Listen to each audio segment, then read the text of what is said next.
Thank you very much for the opportunity, Fisum and Tinka, to present on the work that Tamo is doing.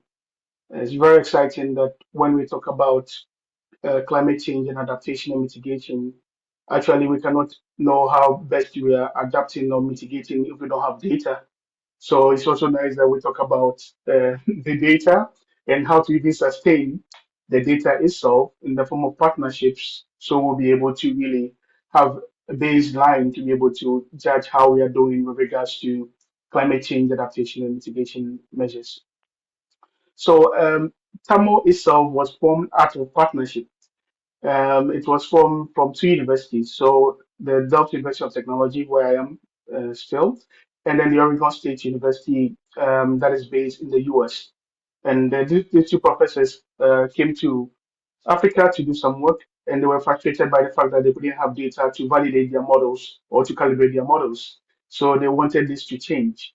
And of course, they understood that they could not do this by themselves. They really needed very good collaboration and partnership to build this up. So I will just share some of what we've been doing. So, well, these two professors, as you can see on the screen, that is Nick and then John, but also we've had great people that have supported the whole process. And without them, Tamo would not have been where we are currently. So we really appreciate all these people that are here and those who are not even captured on the screen, including our partners. And our goal was to have one weather station every 30 kilometers. Of course, we're not going to put these stations anywhere, but we wanted these stations to be part of the networks of the National Meteorological and Hydrological Services so that whatever station that we have feeds into their network and they could use the data. And then we also looked at the fact that these stations, when we actually until university, I never saw a station and really how it worked. So for us, we thought that it is very good to start from the junior high schools or at the primary schools for people to understand how a station looks like and also to relate to it. So that when they're in school and then you give them random numbers to find the sum or find the average, yeah, they're just random numbers. But now they can collect their own data, and then with that data, you can still give them the same assignment and say, can you find the sum? Can you find the average? They can relate better to the numbers than just random numbers that they are using. So there they also have some take or stake in what we are doing. And then lastly, we also aim to make sure that whatever data is being collected are freely available to the National Hydrological and Meteorological Services in the countries we work, and mainly for academia. As I told you, TAMO was started as a result of research. So our aim is to really support this research. Now, when you're looking at partnership. You cannot have partnership without a vision and a mission. So when you really want to partner people, they need to understand what your mission and your visions are. They have to be very clear. So these visions and motivations have to be shared with the national meteorological agencies and the research institutions that we work with, and we try to make sure that they are very clear. And what is driving us is the fact that we need to work at different scales. And working at scales means that you work with multiple and different sets of data. You have ground stations, which mainly, for example, helps to have detailed information, but you cannot have ground stations everywhere because it's very difficult, one, to have it, but also to even maintain such a network. So you need quite a balance between satellite data, ground stations, as well as even citizen science. So Thomas' effort was to be able to then bridge this gap. As you can see, in the 1950s, we had a lot of reds on the African map. The red means that you have a higher density. So here we are even looking at 8 stations every 1 million square kilometers. The WMO standard is one station every 900 square kilometers. So even that we were doing poorly, but with time you can see that all the red dots are vanishing. And we said, why can't we really, change this scenario? And so that is what the vision that Tamu had, and this is what drove Tamu to what it's doing. And to be able to achieve these high densities, it meant that we really needed to have very good, let's say, connections with satellite data, other forms of data observations to integrate this into the thermal network, and then be able to then have what we call climate services. Because without climate services, yeah, people cannot. But if the data is not transformed into information, people cannot relate to that.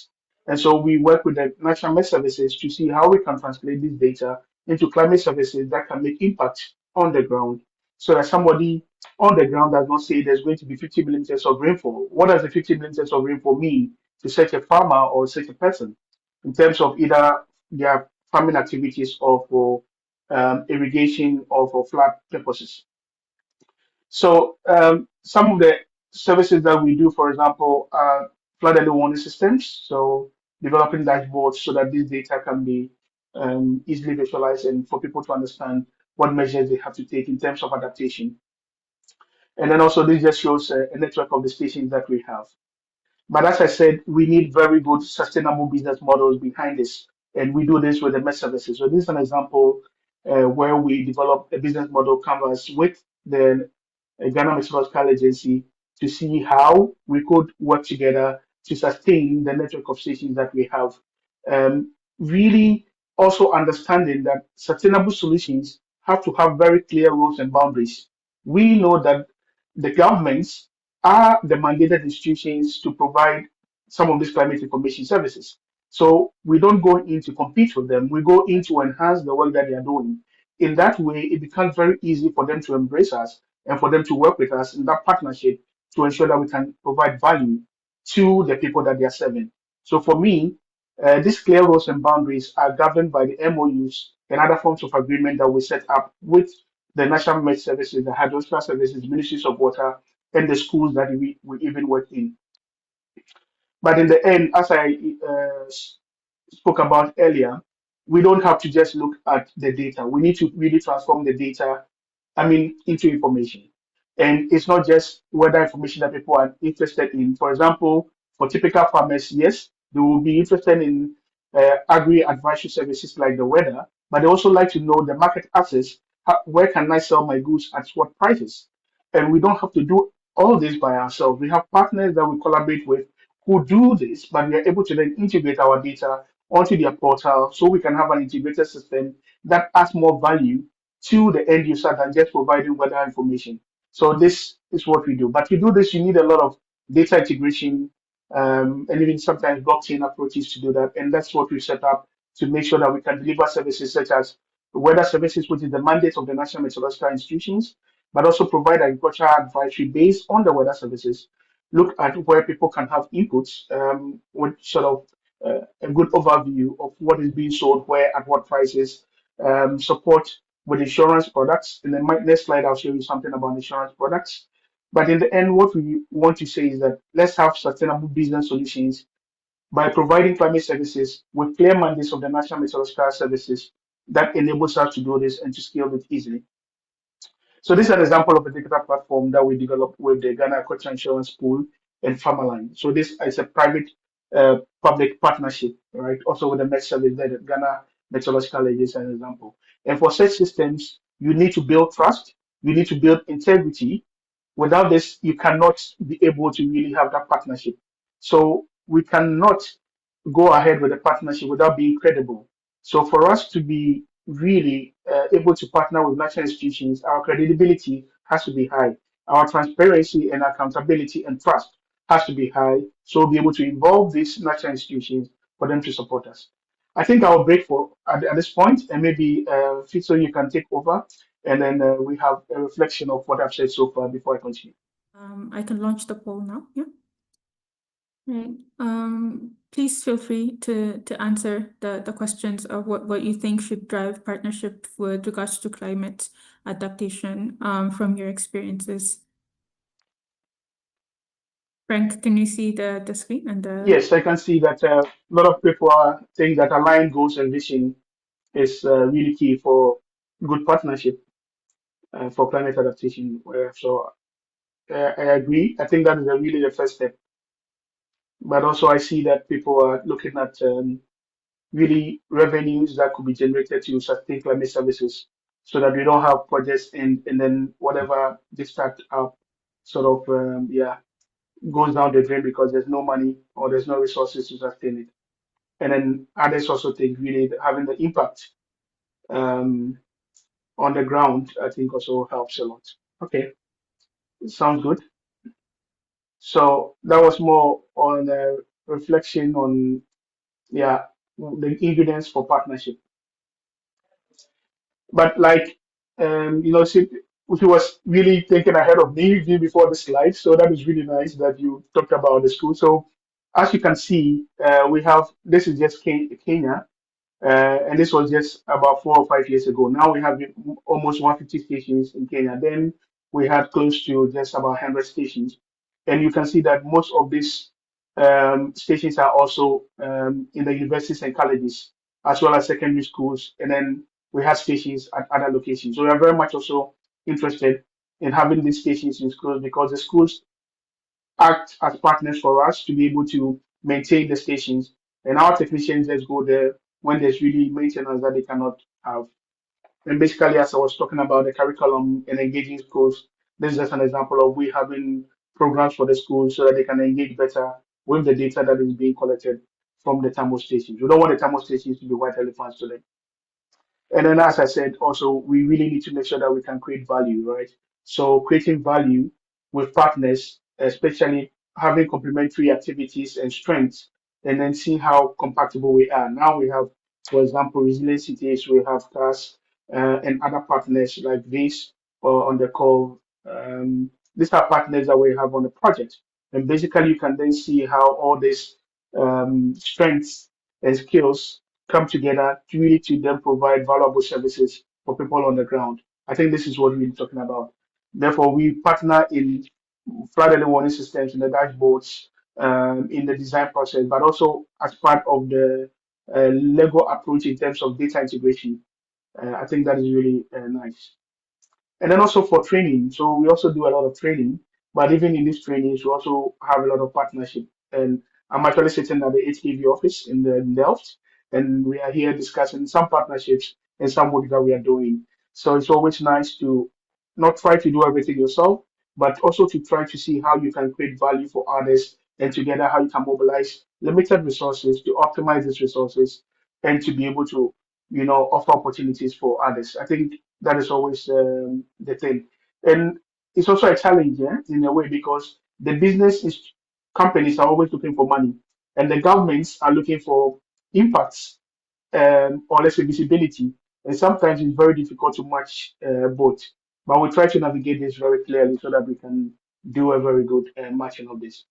I would say that in the end, we try to have a cost-efficient system that will help us to be able to have much more stations across the globe to help us with climate change adaptation and mitigation measures. And for us, what drives this is to ensure that the data has some local relevance and not just data, but we develop climate services on top of this data to sustain the collection of the data. And then also really driving the process through transparency, trust, and accountability. So for us, that has always been our watchword. Maybe we can have another reflection here. So as we wait for people to respond, yeah, I'll let you say thank you very much for the opportunity, and then very open to any other questions that you may have. Thanks a lot. Thank you, Frank. There is actually a question in the chat for you from Okay. Osman, who asks, why is shared commitment essential for success of climate adaptation and mitigation strategies? So you can elaborate more on that. Okay.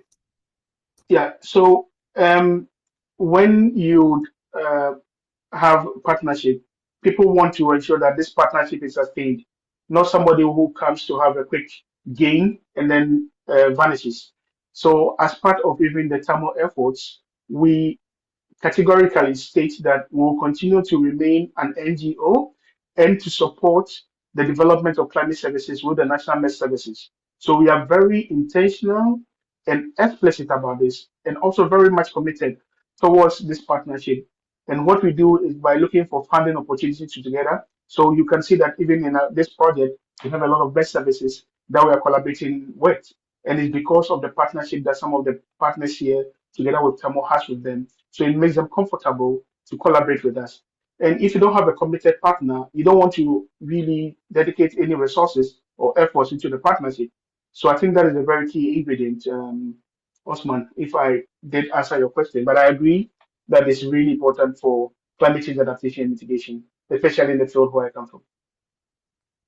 Wonderful. I think we can still give people more time on the poll, but in the meantime, I had a question for you.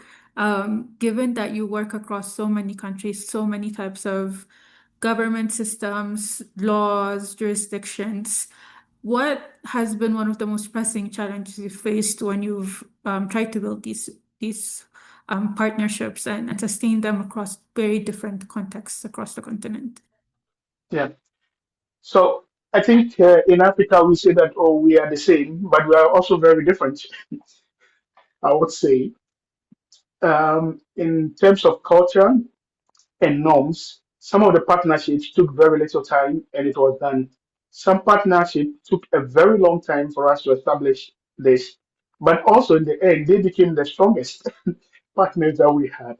Initially, it takes time for people to trust what you are doing. For example, when we had, let's say, 10 or 15 years ago, who thought that we can have a smartphone that was as powerful as a supercomputer? Nobody believed that. So when you bring a new technology into an environment where this is not something that is common, people have some doubts. And what we try to do is not to rush through selling our ideas or pushing through our ideas, but basically we try to take people along and we get them to either co-locate our stations with stations that they already have.